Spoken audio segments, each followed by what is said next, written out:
ಮಹಾರಾಷ್ಟ್ರ ವಿಧಾನಸಭೆ ಚುನಾವಣೆಯ ಫಲಿತಾಂಶ ಭಾರತೀಯ ಜನತಾ ಪಕ್ಷಕ್ಕೆ ಅತಿದೊಡ್ಡ ಶಕ್ತಿ ನೀಡಿದೆ ಎಂದು ವಿಧಾನ ಪರಿಷತ್ ಸದಸ್ಯ ಎನ್ ರವಿಕುಮಾರ್ ಬೆಂಗಳೂರಿನಲ್ಲಿ ಇಂದು ಹೇಳಿದ್ದಾರೆ. ಹರಿಯಾಣ, ಮಹಾರಾಷ್ಟ್ರ ವಿಧಾನಸಭಾ ಚುನಾವಣೆಯ ನಂತರ ಇಡೀ ದೇಶದಲ್ಲಿ ಬಿಜೆಪಿ ನೇತೃತ್ವದ ಎನ್ಡಿಎ ಮೈತ್ರಿಕೂಟದ ಪರ ಅಲೆ ಇರುವುದು ಸಾಬೀತು ಮಾಡಿದೆ. ಈ ಹಿನ್ನೆಲೆಯಲ್ಲಿ ಪ್ರಧಾನಿ ನರೇಂದ್ರ ಮೋದಿ ಮತ್ತು ಪಕ್ಷದ ರಾಷ್ಟ್ರೀಯ ಅಧ್ಯಕ್ಷ ಜೆಪಿ ನಡ್ಡಾ ಅವರನ್ನು ಅಭಿನಂದಿಸುವುದಾಗಿ ಅವರು ತಿಳಿಸಿದರು. ರಾಜ್ಯದ ಚನ್ನಪಟ್ಟಣ, ಸಂಡೂರು ಮತ್ತು ಶಿಗ್ಗಾವಿ ವಿಧಾನಸಭೆ ಉಪಚುನಾವಣೆಯನ್ನು ಆಡಳಿತಾರೂಢ ಕಾಂಗ್ರೆಸ್ ಪಕ್ಷ ಸವಾಲನ್ನಾಗಿ ತೆಗೆದುಕೊಂಡು ಅಲ್ಪಸಂಖ್ಯಾತ ಮತಗಳನ್ನು ಕ್ರೋಢೀಕರಿಸುವುದು ಸೇರಿದಂತೆ ಇನ್ನಿತರ ಮಾರ್ಗಗಳ ಮೂಲಕ ಗೆಲುವು ಸಾಧಿಸಿದೆ.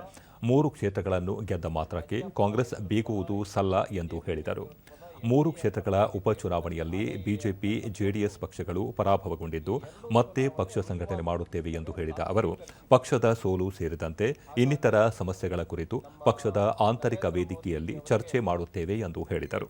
ಮುಂಬರುವ ವಿಧಾನಮಂಡಲ ಅಧಿವೇಶನದಲ್ಲಿ ವಕ್ಫ್ ಸೇರಿದಂತೆ ಭ್ರಷ್ಟಾಚಾರದ ಕುರಿತು ಚರ್ಚೆ ನಡೆಸಲಾಗುವುದು. ಇವುಗಳ ಕುರಿತು ಪಕ್ಷದ ವತಿಯಿಂದ ಧ್ವನಿ ಎತ್ತಲಾಗುವುದು ಎಂದು ತಿಳಿಸಿದರು. ಬೈ ಎಲೆಕ್ಷನ್ ನಡೆದಿರ್ತಕ್ಕಂಥದ್ದು 3 ಸೀಟಿಗೆ, ಚನ್ನಪಟ್ಟಣದಲ್ಲಿ, ಸೊಂಡೂರಿನಲ್ಲಿ ಮತ್ತು ಶಿಗ್ಗಾಂವ್ನಲ್ಲಿ.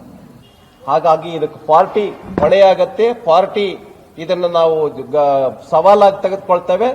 ಬರ್ತಕ್ಕಂಥ ಮುಂದಿನ ದಿನಗಳಲ್ಲಿ ಭಾರತೀಯ ಜನತಾ ಪಾರ್ಟಿಯನ್ನ ಪುನಃ ಬೂತ್ನಿಂದ ನಾವು ಸಂಘಟನೆ ಮಾಡ್ತೇವೆ. ಮುಂದೆ ಬರ್ತಕ್ಕಂಥ ದಿನಗಳಲ್ಲಿ ಭಾರತೀಯ ಜನತಾ ಪಾರ್ಟಿ ಅಧಿಕಾರಕ್ಕೆ ಬರುತ್ತೆ ಅನ್ನೋದನ್ನು ನಾನು ಈ ಸಂದರ್ಭದಲ್ಲಿ ಹೇಳೋದಕ್ಕೆ ಬಯಸ್ತೇನೆ.